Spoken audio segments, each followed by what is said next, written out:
izvi ndiri kutaurirawo vanhu vakaita sana Wota Magaya. Ndoda kutokubatsirai. Panyika panapa munhu ane mari kutanza akarepa mukadzi. Hazvimake sense. What would cause Wota Magaya to force himself on women, considering how many women we have who are willing to throw themselves at men for a pittance, $10. Unowana mukadzi muHarare. Zico is a journalist. He comments on doctrinal matters. Whatever gives Zico $1 is what he will publish. At best, he's a journalist.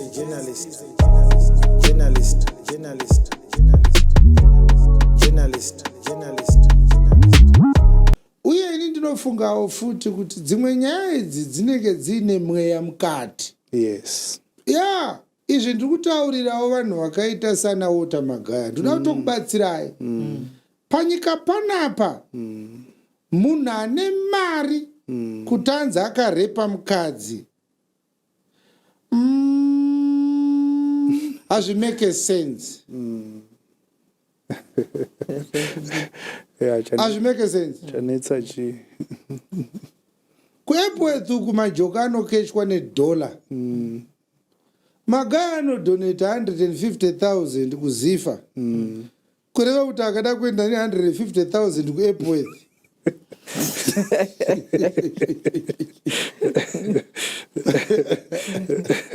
Anongobudisa dhora poteta queue anotozodedza mapurisa kukontrola vanhu.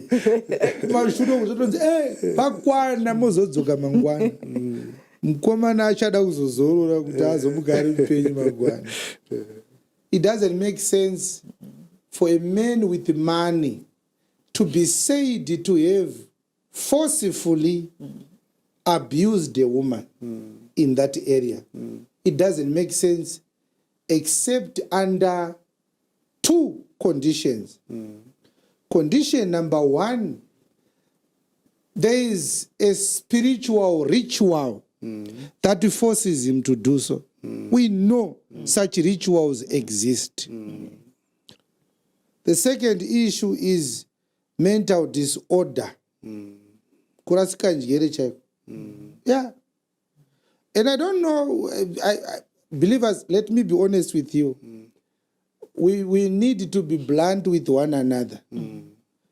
I see a lot of people making a lot of comments about the Magaya issue.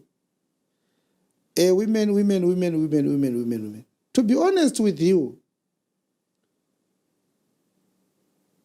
if you are in Harare and you want to buy rabbit meat, nyama etsuro, it might take you more kilometers to find a butchery that sells rabbit meat than the kilometers you need to find a woman who is willing to go with you into a room. Azvidhure stereki kuwana mukadzi wekuvata naye.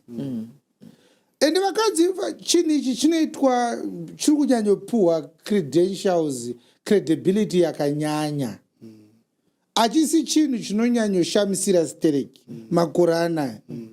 Zvokuti munhu ane organization yakakura kudaro angaite put into jeopardy because of such an ordinary product that is so abundantly available in the market. And cheap. Vakadzi nemasau hazvina kusiyana kuwanikwa kwazvo. Munhu anotsvaga masau kana mauyu nemunhu anotsvaga mukadzi kuAfrica kunyanya kune nhamo kana uine mari muhumwe hazvinetse stereki. Ndoda kutaura chokwadi. Saka nauye kuti vakadzika muri kuipa mbiri iri unnecessary. Munhu waMwari anofanira kuzvidzora, but ngatiti haasi kuda kuzvidzora. Does he need to do that? No. Does he need to force anyone? No. Does he? Kune vakadzi izvezvi vari kuisa miviri yavo pasocial media vachiti ndiripo kangoita $10 ndinouya kwauriko unondidedzera Uber. Kuvana tukuri kuuniversity tikunoti nditengerewo birthday gift unouya uchinditora kana lecture rapera. Azara majoki kuna nayuzi yetu vakazara. Ungosvika nemotikari yako kana uchinyara unotuma mfana nditoro bhebhuku $50 yako iyi 100 unopa musikana woya naye. Zviri kuitika tozviziva. Zvinotori zvinhu zvichada kuti zvigozoinvestigatwa zvigobatsirwa kuti vana varege kuabuswa uye kuzviabusa ivo pachavo. Hapana chikonzero chekuti munhu ane mari abhinye mukadzi. Hapana.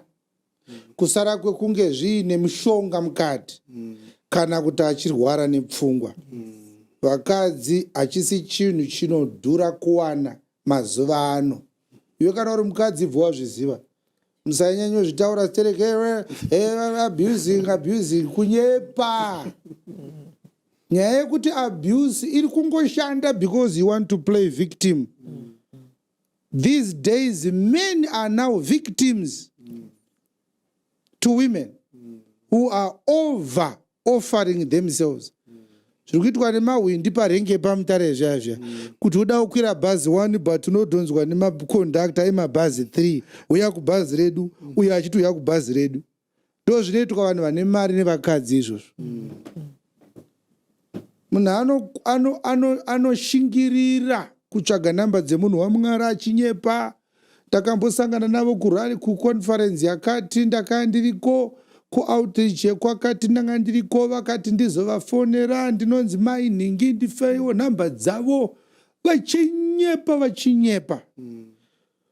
Ava voti apostle pane mukadzi ari kuti makati mugotaura naye kana service yapera. Ari kuti makanga makataura naye kuconference yegore rakapera. Ndomupa here nhamba. Isu toti kana achida kubatsirwa nezvekunamata mupei nhamba. Yes. Kungofona so oti hamutizive atisati ndambokuonai ndezvekunyepa zviya bishop zviya ndaizviziva kuti nhamba dzenyu hamudi nadzo. Ndakakuonai pasocial media ndine crush nemi. Dai pasina kuti hatifarire kunyadzisa vanhu nekuti munhu waMwari basa rake harisire kunyadzisa vanhu. Iye anonyadziswa zvake nekuti ndo basa racho rinonyadzisa. Iro rekutoparidza even usina zvawaita rinonyadzisa. Dai tichizviburitsa zvandiri kutaura izvi pamwedzi wega dai tichiburitsa mukona fesi mai avanonzi mai nhingi sister avanonzi sister nhingi vakanditumira meseji teererai munzwe mavoice note avo tinazvo. Kutoti aiwa musapote muchinyepa kuti muruda kubatsirwa nezvinhu zviri spiritual imi muchitsvaga kutengesa muviri wenyu munozvirovesa neshamu. Siyanai nazvo zveujoki izvi muchafa manje okata foni. Vanonyepa kuti vari kuda counseling. Vachida kuti vasvike pauri iwewe ozotaurira iwewe kuti hapana counseling. Toda kuti mukanzure muviri wangu kwete marriage kana life yangu. Hapana. Kanzurai nini munhu waMwari kutoda body yangu ndio kuda counseling. Ototi akomana. Ihanzvadzi dzedu idzi dzatinogara nadzo mumamusha mamwe chete dzinotaura mutauro wedu dzisisina nyadzi dzakadai. Zvekutaura kuti hanzi varume vanofamba vachitsvaga vakadzi muri kudzokera kumashure. Iko zvinezvi kwane vakadzi vari kufamba vachitsvaga varume. Zvekuti kuti utaure kuti munhu ari kushayiwa mukadzi zvekusvika pakubata mukadzi nechisimba. It doesn't make sense. It doesn't make sense. Let us talk about him committing a sin, which is not an issue anyway, because it's just a matter of this sin over that sin. Nobody has a moral high ground to talk about sin except the Lord himself. But concerning this issue, it is a highly controversial one. We want to know what would cause Walter Magaya to force himself on women, considering how many women we have who are willing to throw themselves at men for a pittance, $10. Unowana Mukadzi muHarare. Vamwe havadi mari vanotozvishandira. Vanongoda kuenda padhuze nemunhu ari powerful. Power attracts women. This is a common secret. Yes. Why would he want to rape? Doesn't make sense. Yes, doesn't. Unless there are rituals involved or he is a madman. Yeah, there are psychopaths. We know that. Psychopaths do horrific things, horrible things. Yes. And we are not saying he's not a psychopath because we are not addressing the merits of the allegations. We are simply saying there is an unnecessary hype over these matters that does not speak to the reality of the structure of the present day society. Yes. This issue of women is getting unnecessary attention as though it is something really special. Masawa anenge atori nani because utanga waona kuti akasvavirira wozotenga. Zvakachipa zvinhu zvamuri kupembedza izvi. Hazvimbodi kuti munhu atanga abvisa amboenda kujimu osimudza mhangura kuti agone kubata maoko emukadzi nechisimba achida zvakachipa. There is no reason for a man with money to force himself on a woman. This is a common sense position. If you want a light-skinned woman, if this one says no, you can replace her with 5 light-skinned women who will come freely, voluntarily to you. You can tell them, I want to sleep with all of you. Garai mulauju. Tau kushandira imese muri 5 musi umwe chete. Vagobvuma nekuda kwemari yaunovapa. Tiri kuzvinzwa kuti zviri kuitika. Kuti murume 1 anobuda mumbawa nevakadzi 2 vabvuma vese kuenda naye panguva imwe chete nekuda kwemari. Saka chazokonzeresa kuti uyo abhinye chii? Chiripo charuuraya ziza rife nemepo.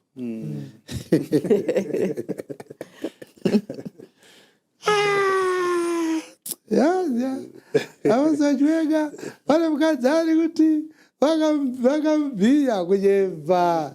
It will never happen. Hazvimbofa zvakaitika. Muda kupa chinhu chakachipa mbiri yekuti chinodhura imi. Hazvimbofa zvakaitika. Yes. You understand? Yes. That at that time I gave an announcement and I said, since the JRM started, I've never asked a church member out. Because when I married my Chiwenga, JRM was not yet started. Yes. It started later. And people said, we want to embarrass him. I said something very clearly. And I don't know why people would think that I would make such a claim when I have a dirty cupboard. What would I do? What did I gain by making that claim? Huh? Ungangosimuka kuti asanambonwa doro ubva wagara pasi uyosimuka achituronyepa gore rakapera tatiri kwamurehwa tese takapedza chi20 church 7 days nayo. Yes. What are you dreaming? What are you smoking? This work we are doing, my dear, it is our life. It means everything to us. Yes. You understand? Yes. Yes.